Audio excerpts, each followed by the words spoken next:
My name is Rob Henneke, and today I ask for your vote for state representative for District 53. As your state representative, I work for you, and I represent your interests. Here's what I'd like for you to know about me. First of all, I'd like for you to know I'm a Christian. That's my first priority. Second, I'm a husband to my wife, Leslie. We've been married 8 years this year. She's the love of my life, and we have two amazing boys, Michael and Jonathan, that I'm proud to be a father to. Michael will be 4 in March, and Jonathan will be 2 this November. And I'm running for state representative because I want my boys to enjoy the same liberties, values, and opportunities in growing up in rural Texas as I did. And I see that that's under attack. I see that's under attack from the attack we're facing from our own federal government, but I also see that that's being under attack as rural Texas is pushed to the side through the explosion of the urban parts in the state.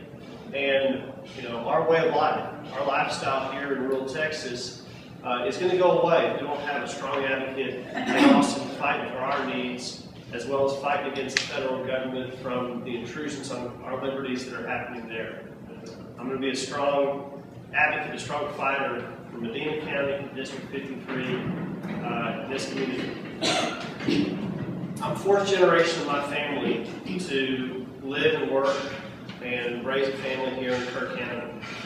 My grandparents, my great-grandparents moved to Kerrville after World War II.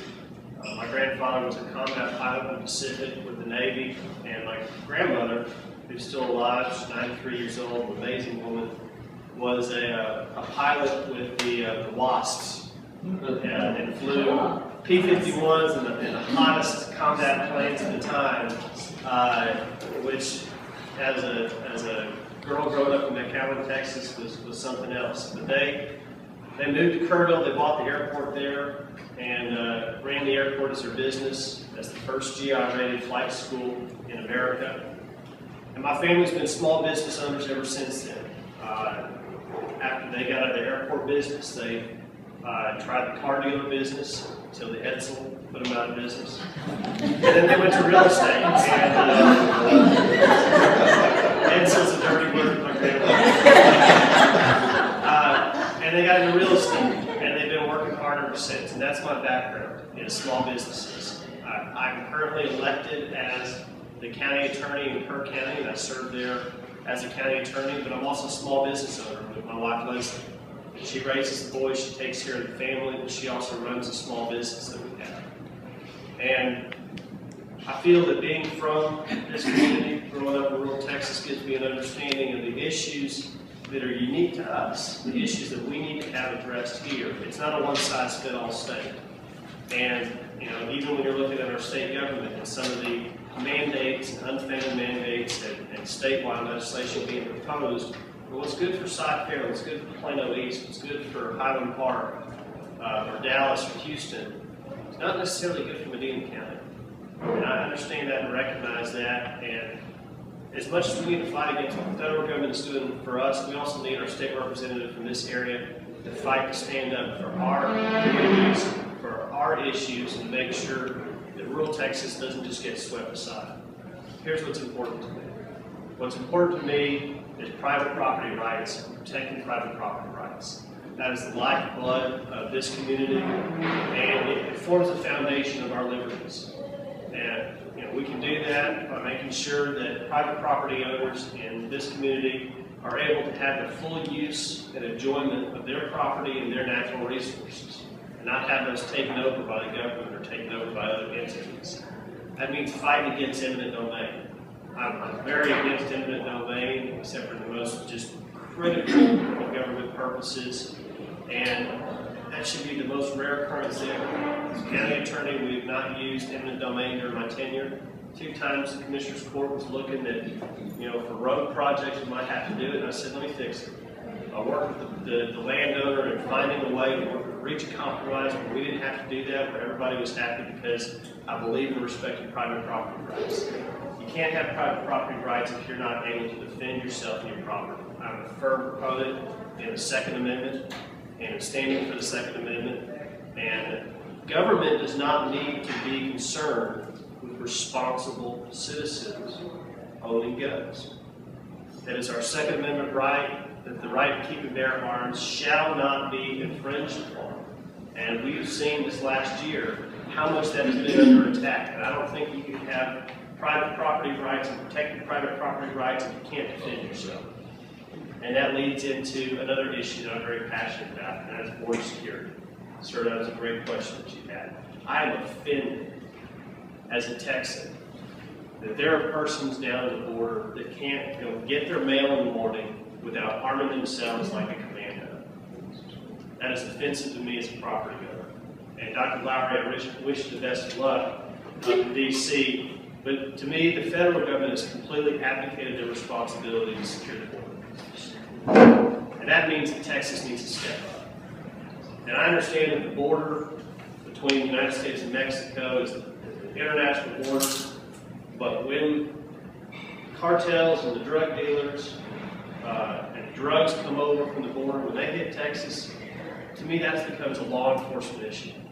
When they're going into ranches and breaking into people's homes, when they're trespassing, when they're bringing drugs over, that becomes a law enforcement issue. And Texas can address that and should address that. My background as a prosecutor, defending and standing in my community, I think makes me well versed to address this as a law enforcement issue that it is. And Texas needs to step up because the federal government has not and will not. If we've got to take the Texas Rangers, we've got to put DPS down there to stop it, to stop the cartels from coming over. We need to make that our first priority because it's not just a border issue.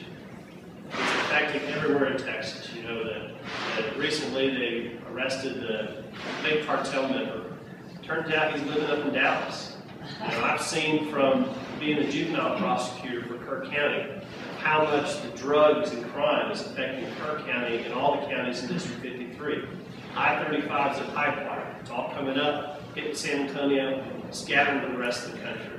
The drugs, the marijuana, the meth, and the drugs that are making their way into our schools are coming as a direct result because we have not met our obligation to secure our border and protect our citizens. I think Texas needs to make that a priority. I will make that a priority because we need to defend our citizens, we need to defend ourselves.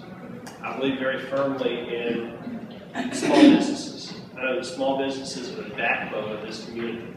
And it's not what government can do for you, it's what we need to keep government from doing from you, for you, to be successful here.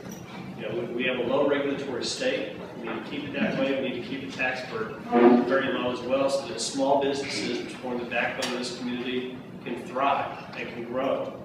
Because that's where our economy comes from. That's where our economic strength comes from. And the last point that I will say is we're going to have to meet the water needs of our community. Water is critical. If we don't have water, we don't have life. If we don't have water, we don't have jobs.